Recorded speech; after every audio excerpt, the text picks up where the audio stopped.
Welcome back, everyone, to another episode of Psycosmos. Today we're going to be going through some fun stories, interesting information, and amazing connections within the world of mythology, the gods, and the sacred secretion. Stay tuned for more.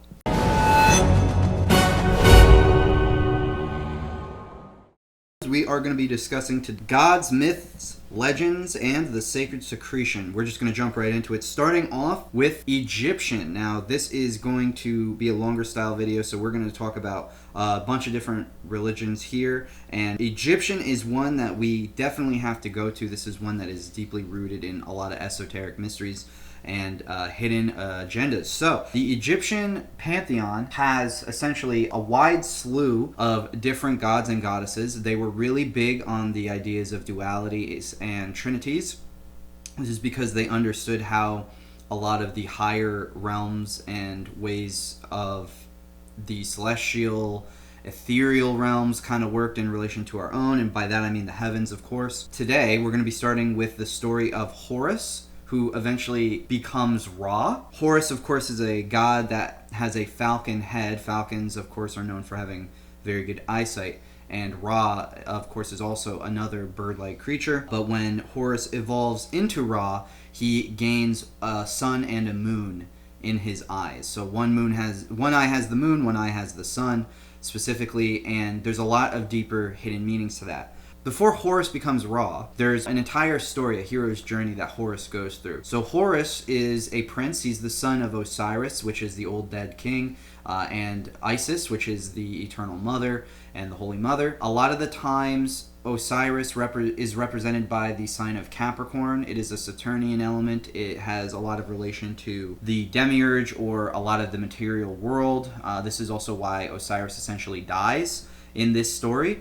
And then, of course, Isis has her part in this as well. She's kind of at the center of it all because she is the one that resurrects Osiris. Horus is essentially the sign of Aries. He is the prince who is rising and culminating up. When he evolves into Ra, he becomes Cancer. And when he is battling his uncle Set, Sun Set, that is Libra. Basically, you have the Ankh, which is an Egyptian symbol, which is the four corners of the universe. It's a crossway.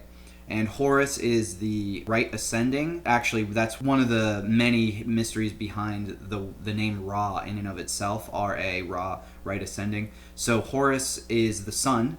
He is not only the son of Isis and Osiris, but he is the literal sun, like the ball of fire in the sky. He is traveling in his story as he battles against his uncle. He's traveling upwards into the sky to take his reign in the sky, which of course at the perihelion, at the very highest point, that is where he evolves into Ra, because that is where the sun is the most powerful in the sky. So there's this entire analogy to this. However, you are Horus, you're the child of God, which would be Osiris, and the Holy Mother, which would be Isis. Your whole purpose is to evolve spiritually and adopt the alchemical marriage, which is the combination of the sun and the moon, which is why Ra has one of each of those planets in his eyes. And this is very crucial in understanding the story, because essentially Horus and his uncle Set, and I know there's a lot of Jordan Peterson fans who already know a lot about this because he talks about this. Basically, Lion King ripped off this entire story. But his uncle Set is the bad guy, and his uncle Set robs him of one of his eyeballs, so Horus can't see very well. He kills his uncle. Set kills Horus's father, Osiris, and Horus has to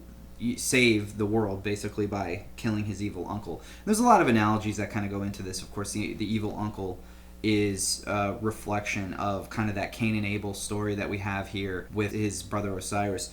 But essentially what we're getting at here is Horus has to rise, he has to culminate, he has to defeat his uncle, he has to defeat the evil, which he does, and then he becomes enlightened. He gets his eye back, and instead of putting it in his own eye, gives it to his father, so his father can see better. Of course, this is an analogy for tradition. And when Horus's father can see again and be able to provide deeper wisdoms and mysteries to Horus, rather than Horus being selfish and taking the eye back for himself, Horus is actually able to evolve into Ra, which is his best self.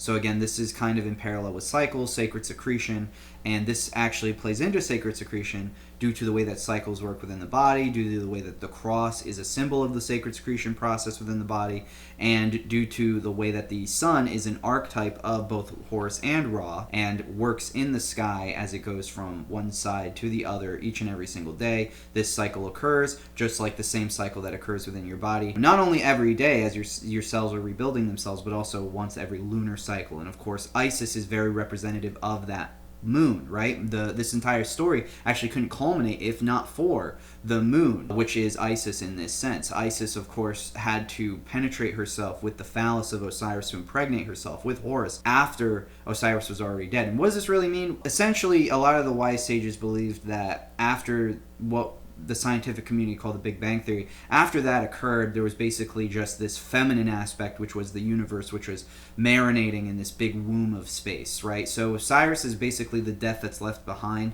You could think of it from a scientific lens, you could think of it as chemicals or matter that's been left behind after this explosion occurred. And the Holy Mother takes over and uses his directiveness, that penetrating object, the directiveness of the energy that was left behind by Osiris to impregnate herself with the sun, of course being a reflection as well of humanity. Then of course Horus has to defeat his evil uncle, could be seen as a demiurgical or a satanic type figure. In fact, Seth is where we get Shaitan, Satan, a little bit translated from Hebrew in those Egyptian days. But essentially, what we're looking at here is a story of the Chosen One conquering the evils and becoming the greatest version of themselves, with help, of course, from the sun and the moon. This is kind of a whole archetype here. It's also got reflections of the theme and the elements of slaying your lower mind, your lower self, in order to reach the pinnacle of who you're supposed to be.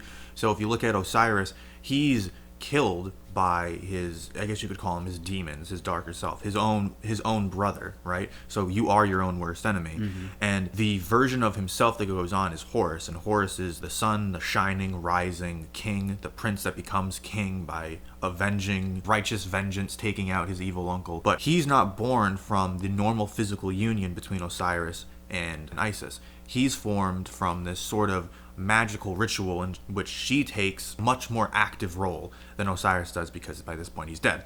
But the point is, by holding off and by letting that part of you die, even though it's painful and it involves a part of you, your own, I mean, this is Horus's own father, even though it involves that dying, that is what leads to Horus basically saving the world and creating this golden age, essentially. So it's not just as simple as Osiris and Horus being two completely separate characters. They're, in a way, the same person.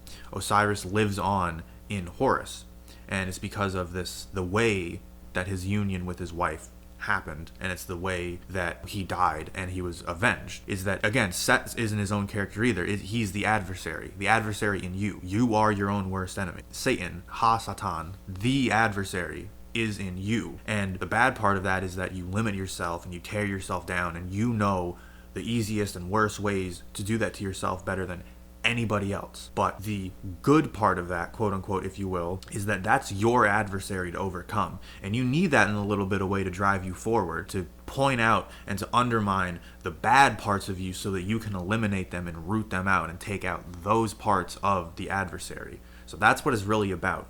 It's not just about this external malevolent force that's coming for you, or this internal malevolent force that's inside of you that's separate from you. It's about these parts of you that you kind of need, in a way, to have to go to war against, to have an adversary to fight against, to make you better, to hone you.